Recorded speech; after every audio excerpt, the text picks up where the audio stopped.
Developing news, neighbors and churchgoers in Santa Monica remember a beloved community member who police say was stabbed to death by his son. Thanks for joining us for the KTLA 5 News at noon. I'm Glenn Walker. And I'm Lauren Lister in for Lou Parker. Police have been investigating this killing since last night, but only confirmed the identities of the suspect and victim a short time ago. KTLA 5's Jennifer McGraw live now in Santa Monica with more on this developing story. Jennifer?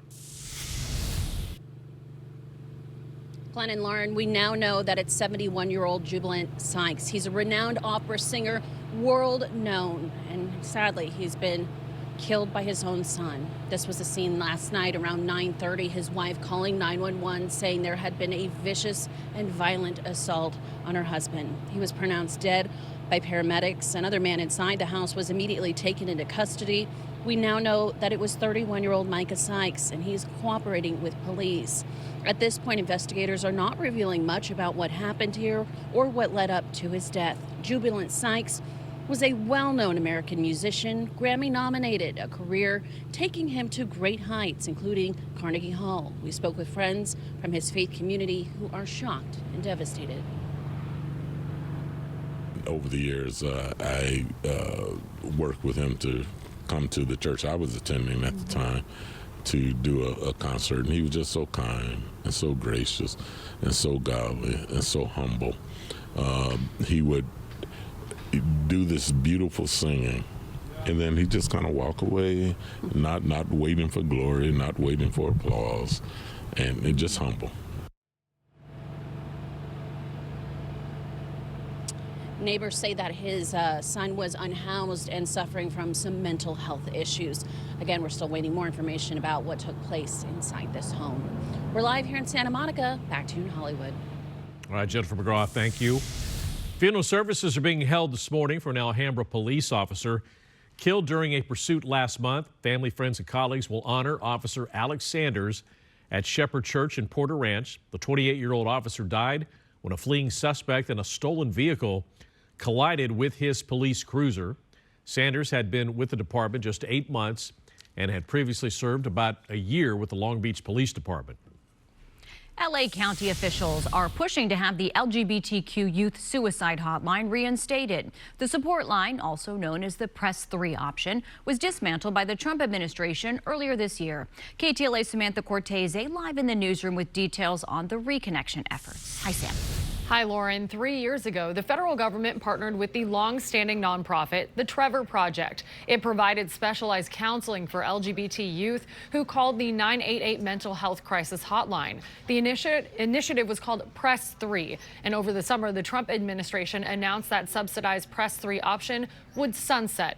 It started as a pilot program in 2022. Since then, the federal government subsidized $33 million on that program, exhausting the congressionally allocated funding this year. The Substance Abuse and Mental Health Services Administration said in a statement, everyone who contacts 988 Lifeline will continue to receive access to skilled, caring, culturally competent crisis counselors who can help deal with suicidal, substance misuse, or mental health crises, or any other kind of emotional distress. Anyone who calls the Lifeline, they say, will continue to receive compassion and help. Advocates for the program, though, say that young people need specialized attention and care. The brain doesn't develop until our mid-20s, and the part that doesn't develop is the part that's responsible for problem solving, impulse control, and emotional regulation.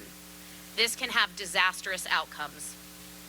When youth are in crisis, they're more likely to make unsafe and potentially life-threatening decisions in a split second.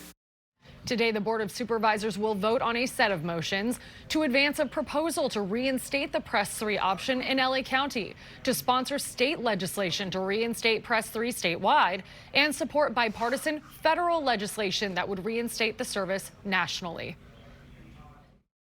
Schools, places where they should feel safe, are some of the most common locations where LGBTQ+ youth experience hate. And the reality we cannot turn away from LGBTQ+ youth are 2.5 times more likely to attempt suicide than their straight peers. We have a responsibility, a moral, legislative, and human one, to fight back. Assemblymember Gonzalez there says more than 1.5 million people pressed 3 when calling 988 since 2022. I reached out to the administration to see if they have a comment on LA's efforts and have not yet heard back. In the newsroom, Samantha Cortese, KTLA 5 News. All right, Sam, thank you for that. A family in Larchmont is on edge after masked trespassers were seen casing their building.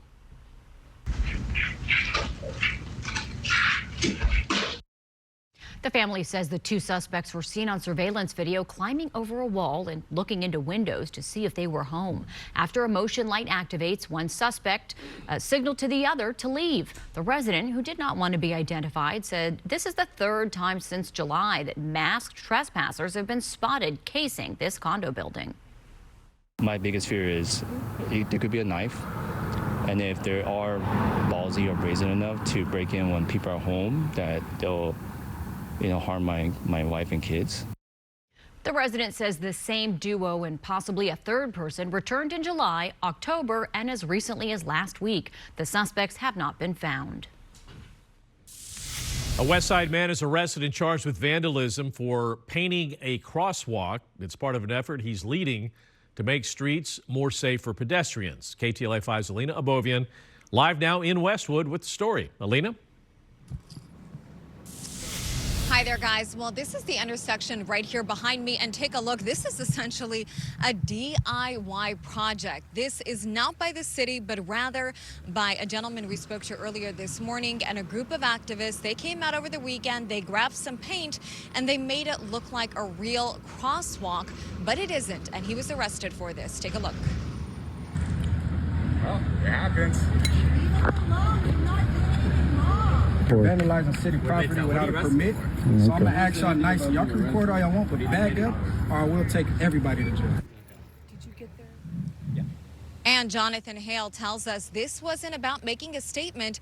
It was about making the intersection safer. He says he and his volunteers have taken this DIY approach before in Koreatown, Sawtell, and even parts of the valley, arguing that the city just hasn't moved fast enough on these dangerous intersections, adding that bureaucracy and red tape can't keep slowing down basic safety improvements. Hale says he's been going back and forth with the city, asking to work together, even letting Mayor Karen Bass's office know about his plans to mark this specific intersection here in Westwood, right at the corner of Kelton and Wilkins. Now, he claims he has not heard back from the city since October. I made it clear that we'll stop if they publicly condemn our actions. Like, if this is really that bad, we have to know that publicly. Or we'd like to see them take urgent action to implementing Vision Zero, which is the city's commitment to ending traffic violence. And, there's been a lack of responsiveness on that. Again, we want to act with urgency here because people's lives are at stake. But anything that's happened in the past between me and the mayor's office is water under the bridge. We really want to work together towards this shared goal. And back out here live, one tell is there. The fact that he didn't finish that specific crosswalk. They started on 2. They were going on the 3rd one when 2 LAPD officers showed up and arrested him. Now, Jonathan Hale, he has been charged with a misdemeanor and has a court date set for January 5th. We've also reached out to the city in reference to this specific intersection, and we're waiting to hear back. I'm Lena Bourbon reporting live in Westwood, KTLA 5 News. All right, thank you, Alina. People living in a La Cañada Flint Ridge neighborhood had an unexpected visitor. A bear roamed the streets early this morning. The bear was seen on Alta Cañada Road near Hillard Avenue. The big guy didn't seem distracted by the flashlight that was pointed right at him by 2 people in a car. He just kept munching on the food that he found in trash cans. He later was seen on someone's front lawn. It looks like he's under a police light. Casey Montoya.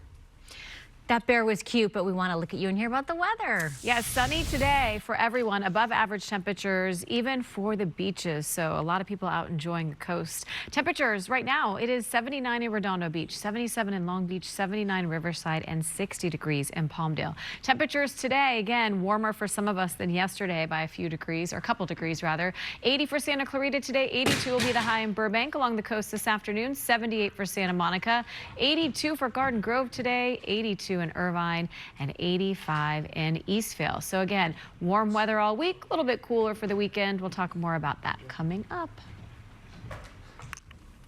Thank you, Casey. All right, more of your top stories are coming up next, including KTLA's Jillian Smuckler. The battle over parking is heating up here in Koreatown. Coming up, hear from long